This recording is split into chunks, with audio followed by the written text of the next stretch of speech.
Been a bit busy, didn't video a lot on making all the parts for this. I just got on with it in the evenings when I had time, but I made all new pins. That's one of the 30mm diameter pins. I made them in 316 stainless. These are 20mm diameter pins for holding the boom, the manual boom, and the hook on. And I've also made, I've got the right material, and I've made the little slider pieces. I've got to chamfer some of the edges on here as per the originals as I assemble it. I've also put new thrust bearings in here, and also made a bearing cap on that bearing that was exposed because the original plastic cover was long gone. It's now got a greasable cap with a little blowhole on it, so if water does get in, it can get out, but it shouldn't do because it's packed with grease. And I've also made a new cover. It's in 4 pieces that bolts on and covers all the worm gear, which I'm about to fit. I was going to make it out of alley because obviously alley doesn't rust, but I didn't have enough kicking around, and I had plenty of 1.2 mile steel kicking around. So once I scrap it was, so once I made it all the bits, I shot blasted it and painted it, etch primed and painted it. That hole there is so you can put a grease gun in. It sits like that and grease the worm gear. I've absolutely plastered all the mechanism with grease. Probably overdone it, but it'll sort itself out once it gets going. I'm probably going to have to take the rotator motor off to put that bolt that's right next to it in when we bolt it down, but it does just 2 bolts and it pulls off, and it doesn't affect the worm drive because that's held in with the thrust bearing assembly, so it doesn't, and the front rotating bearing, so it doesn't go anywhere. You can pull it off and replace the motor if it dies. Hopefully it's a good motor. So I'm just going to get this assembled, and then we'll come back. That basically bolts on there with a couple of bolts. This goes in here like that with 3 bolts, and then these 2 pieces here, they go like that, and I held in position with the original stainless clip that held the rubber piece in.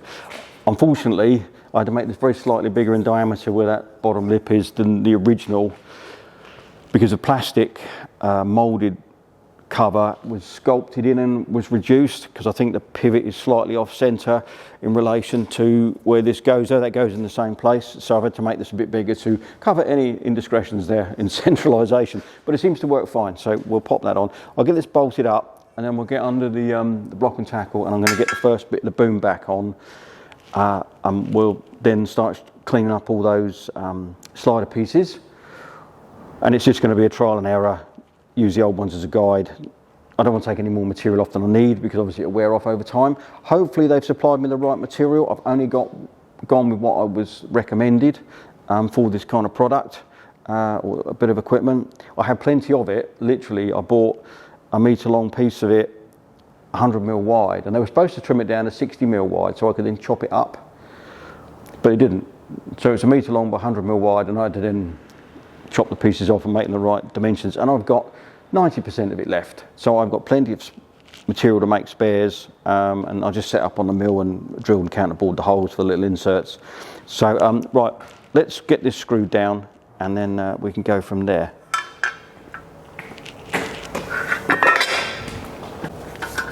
That is it. That's how it was before, with just a bit of rubber over the top. So I'm now going to get moved around and get under the block and tackle, and we'll get the first bit of the boom back in. That pin went in lovely, so I have checked it all fits, so this should go in a treat, because it's the first time I've actually assembled it. I've checked the pins go through individually. This all went together a treat. Basically, I'll bring this over here.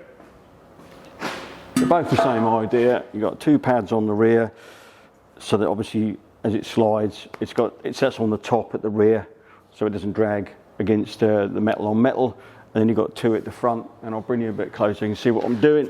But basically it's pretty straightforward.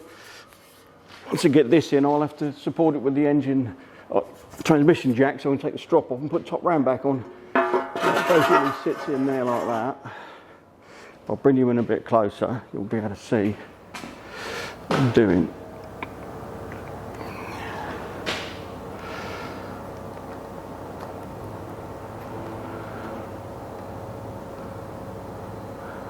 Something like that. Hopefully you'll be able to see. And then, whoops, these little pads are exactly the same, and they locate in a recess in here. And you just slide them in. He says, famous last words. It's screwdriver, hook it into position.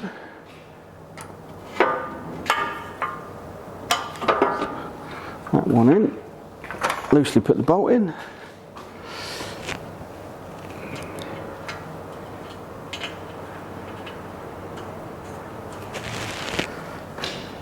Same the other side.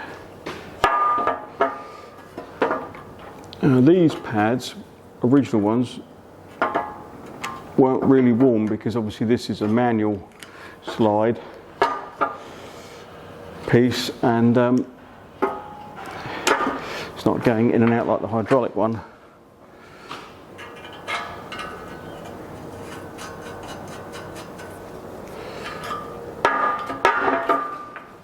This one is actually gone in line.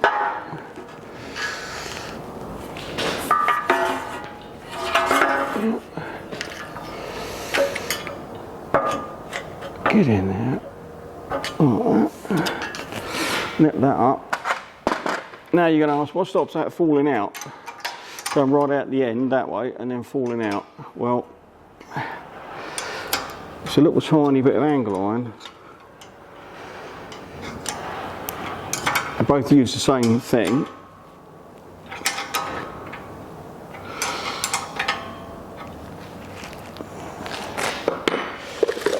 Which is that piece.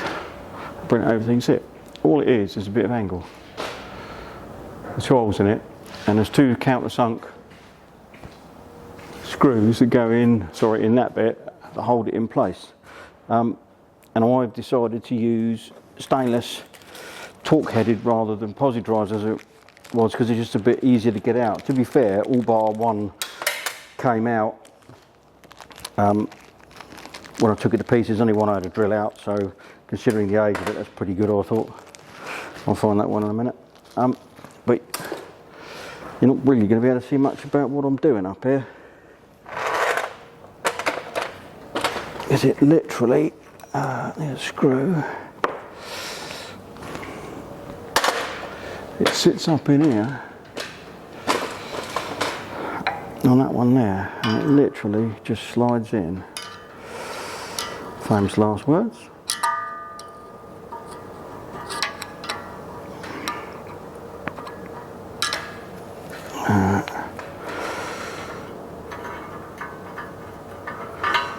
I've just put a longer bolt in it so I can actually sort of fish it out and pull it up. Again, I'm using stainless steel screws, but I'm putting a bit of copper slip on anyway. I don't want to have to drill these out if I ever have to go back in here again.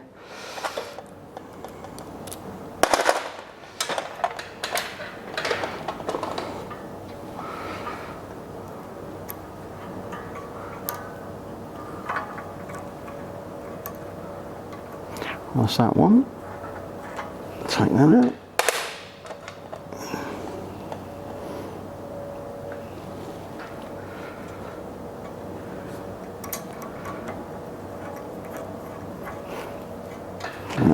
Snip them up. That is it. That's what stops it shooting out the end.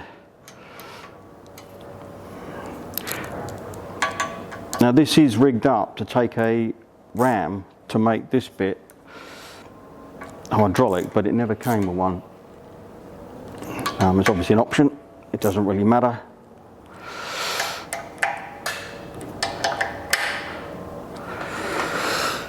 So right, next job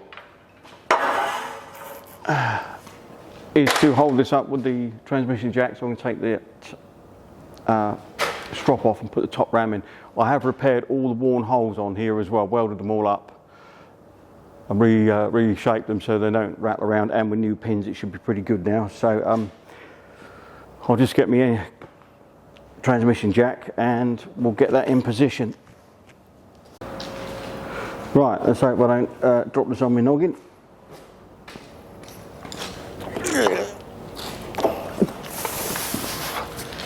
Too bad, this one. And very straightforward fitting. This end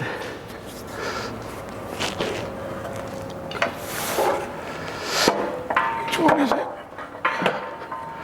Goes through there like that, and that sits in there, and I have a bolt to go in there.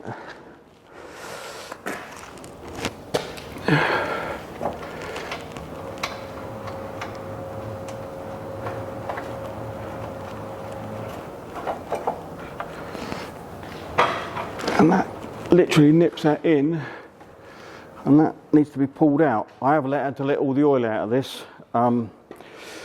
because the pin was seized in here. So in order to get some heat on it, to get it out, I had to open the pipes on the valve, on the ram rather, and slowly let it come out, and let the air go in. Not a lot I could do about that, I'm afraid. It just so it'll probably should bleed itself out all right when we put it back together. And that is it. So I now need to pull that ram back out and check that the pipes are open. Let some air in. I think, yeah, they are all still open by the looks of it. We should be able to pull that out, he says. Now, for some reason, my camera has decided to stop recording all on its own again. I think I'm going to have to get another one. Not that that's very old. I realised that all I have to do is slide this back and this will all go together. It does go all the way in. This is a stainless steel pin I made, and I may have made this greasable because I decided to get a lot of heat to get this apart and pull the ram out so I didn't damage the ram. So the next job is to put the bottom pin in with the main lift ram in, and then lower this down and put the top pin in. So we'll have a go at that. Right, let's give this a go. Yep. I think I said in previous bits of the video that there, I'm sure, is an electrical switch to set a certain pressure, so when you overload the main ram by having too much weight hanging out, it shuts off the oil, so you've got to boom in before it works again. So I need to look at that, but that can be dealt with on there, I think. I'm not too worried about it right now.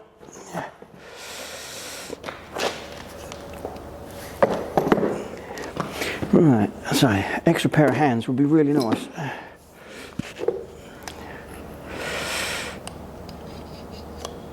I know this is all greasable, but just to make my life a bit easier, I'll put a bit of oil on it.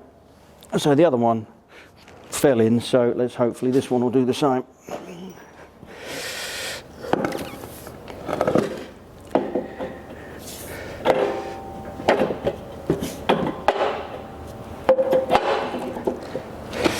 Where is the hell?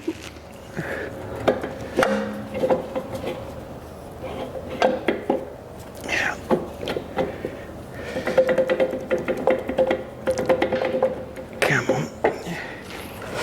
Can't see where the hole is.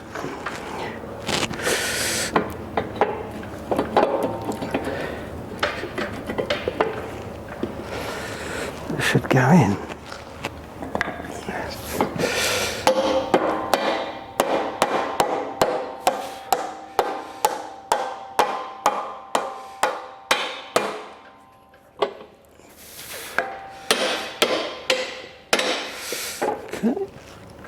Where is it? Can't see nothing. Alley up.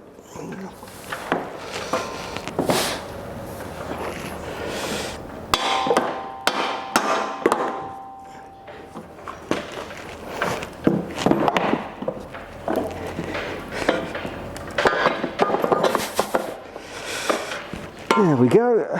Right, let's put a clip on that one.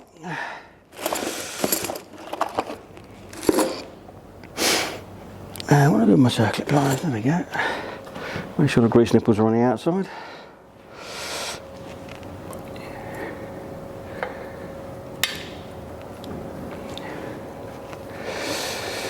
Right, that's that bit. Right, lower it down and put the top one in, he says, hopefully.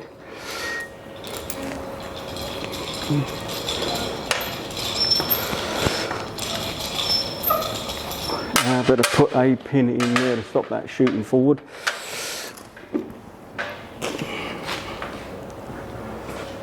Because obviously the manual side of it is, can just slide out.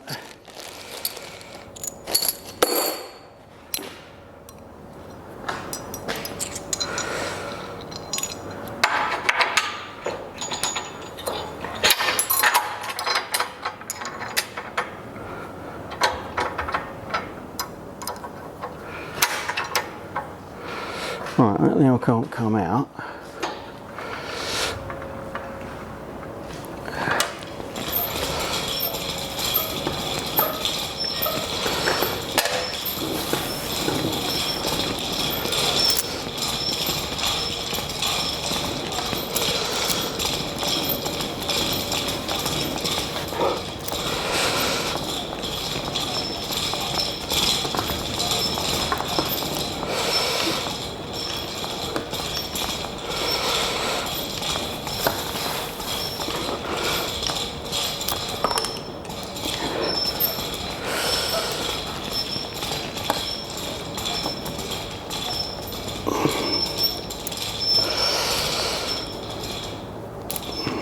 That isn't the ideal place to have that strop, but it's where we are, so.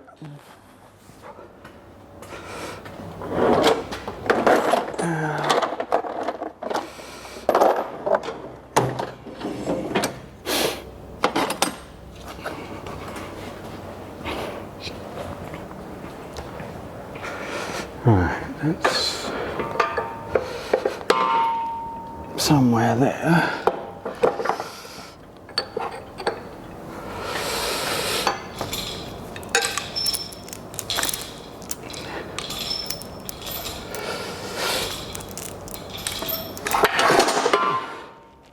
Of course, there's no oil in that, so that ram's going to want to shoot out as well. That doesn't look far out. Let's try it. Stupid boy, I should have done the pipes up, shouldn't I? Oh well. We'll resolve that in a minute.